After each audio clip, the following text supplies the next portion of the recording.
శ్రీమాత్రే నమః. ఈరోజు నేను ఒక విషయం మీకు చెప్పాలనుకుంటున్నాను. అదేమిటంటే, మనకి తెలియకుండా మనకి ఎన్నో అనుభవాలు వస్తూ ఉంటాయి. ఆ అనుభవాల్లో నాకు జరిగిన అనుభవం ఒకటి చెప్తున్నాను. ఏమిటంటే, నేను కొంచెం దత్తాత్రేయుడు భక్తురాల్ని. ఆ దత్తాత్రేయుడు నాకు జానల్లో కూర్చున్నప్పుడు నాకు ఒక విషయం అలా కళ్ళకు కట్టినట్టు దృశ్యం కనిపించింది. ఏమిటంటే, నేను పూర్వజన్మలో నాకు 4 కొడుకులు ఉండేవారు. నేను మధ్య రకమైన కుటుంబం వల్ల నేను ఒక కుమారుడిని ఒకళ్ళకి పెంపకం ఇచ్చాను. ఇస్తే ఆ కుమారుడికి అమ్మ నన్ను వేరే వాళ్ళకి ఇచ్చిందే అన్న బాధతో పిల్లవాడు ఉన్నాడు. అయ్యో, ఒక పిల్లవాడిని నేను వేరే వాళ్ళకి ఇచ్చానే అన్న బాధతో నేను ఉన్నాను. అలా అన్నీ నాకు అనిపించింది. ఇంతకీ దాని అంతరార్థం ఏమిటంటే, ఆ పిల్లవానికి కూడా దత్తాత్రేయుడు భక్తి ఉన్నదనమాట. చూసారా, మనకి తెలియకుండా కింద జన్మలో కూడా మనకి అప్పుడప్పుడు మనకి తెలియనివి ఎవరెవరో వస్తూ ఉంటారు. మనకి అనుకుంటాం కదా, మనకి తెలియదే, మనకి ఈ కళలు ఎలా వచ్చాయి, ఈ అనుభూతులు ఎలా వచ్చాయి అని మనం తలుచుకుంటూ ఉంటాము. అది పూర్వజన్మల్లో ఉండేవే మనకి ఈ జన్మలో వస్తుంటాయి. కానీ అది అందరూ కనుక్కోలేరు. ఏమో మరి నాకు అమ్మవారి అనుగ్రహం ఉన్నందువల్ల మరి తెలిసిందని నేను అనుకుంటున్నాను. అయితే మన పరిశివశిఖర ఈశ్వర మహాక్షేత్ర పీఠాధిపతి బాలయోగి భగవాన్ ఈశ్వర గారి ప్రథమ శిష్యుడైన రామాంజనేయ నారాయణ ఈశ్వర్ గారు ఉన్నారు కదా, ప్రథమ శిష్యులు. అనుకోకుండా మేము 2 ఏళ్ల క్రితం ఒకేసారి ఒకే అపార్ట్మెంట్లోకి రావటం జరిగింది. ఇది అనుకోకుండా జరిగినటువంటి చర్య అన్నమాట. నేను ఒక రోజున ఎక్కడికో వెళ్ళి వస్తుండగా నాకు ఈయన నారాయణేశ్వర గారు ఎదురుపడగానే నన్ను చూడగానే మాత అని పిలిచారు. మాత అని పిలిచేటికి నాకు ఆశ్చర్యం వేసింది. ఏమిటబ్బా ఎవరు పిలవనటువంటి పిలుపు, ఈ అవినాభావ సంబంధం ఏమిటి అని అనిపించింది. అంటే పూర్వజన్మలో నేను ఇచ్చిన నా కుమారుడే ఈ జన్మలో నా ఎదురుకుండా ఉండబట్టే ఆ నారాయణేశ్వర గారికి నాకు తల్లి కొడుకుల అనుబంధం, ఆ మనస్సుకి అలా సంకల్పం జరిగింది. నాకు కూడా ఆయన చూస్తుంటేను నాకు మానసిక పుత్రుడు నా దత్తుడేనేమో ఈయన అన్న భావంతో నేను ఆయన్ని శ్రీదత్త అని పిలుచుకుంటూ ఉంటాను. ఆయన కూడా నన్ను మాత అని పిలుచుకుంటూ ఉంటారు. ఇలాంటివన్నీ మనకి జరుగుతూ ఉంటాయి. చూసారా భక్తులారా, మనము మా పరమేశ్వరుని అనుగ్రహం మనకి ఎల్లప్పుడూ ఉంటే మనకి అన్నీ మంచి అనుగ్రహాలే కలుగుతూ ఉంటాయి.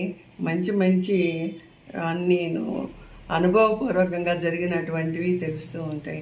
కనుక మనమందరము ఆత్మలో కలిసి అంతరాత్మలో పరమశివుణ్ణి కనుక్కొని ధ్యానం చేసుకుంటూ ఉంటే మనలో ఉన్న బాధలు కష్టాలు అన్నీ పోతాయి. ఇవన్నీ శాశ్వతమైనటివి కాదు.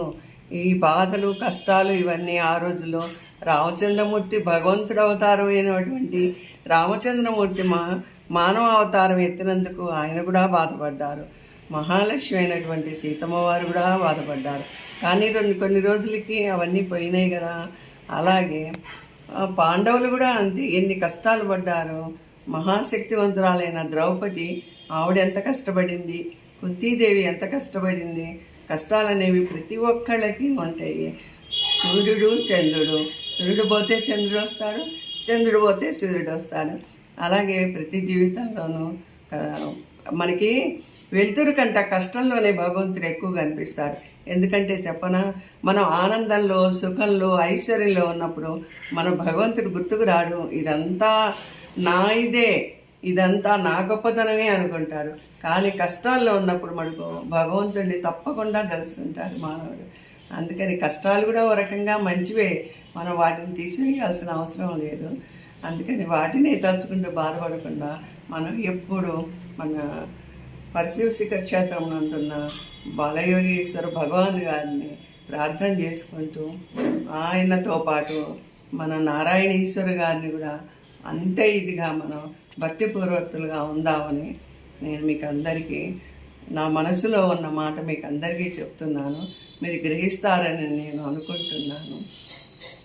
హర హర మహాదేవ, శంభో శంకర.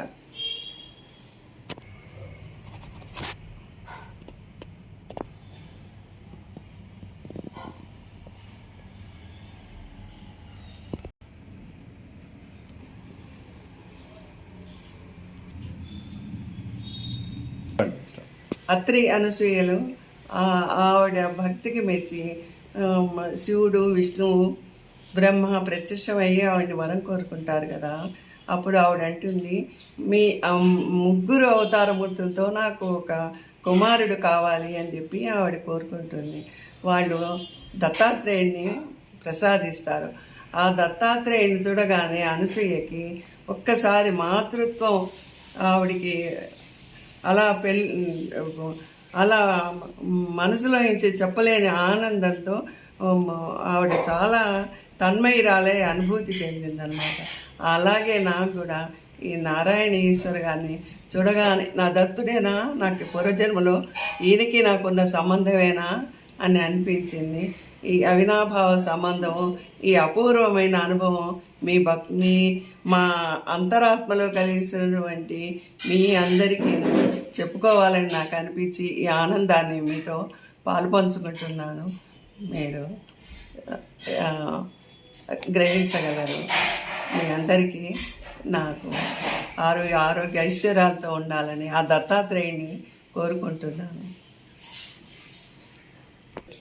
హరహర మహాదేవ. పరశు శిఖర ఈశ్వర మహాదేవ్ గారి ప్రణామములతో, ఆయన పాదాలకు ప్రణామములు చేస్తూ నేను నా మనసులో ఉన్న మాట మీకు చెప్తున్నాను. గ్రహించండి, అన్యదా భావించవద్దు.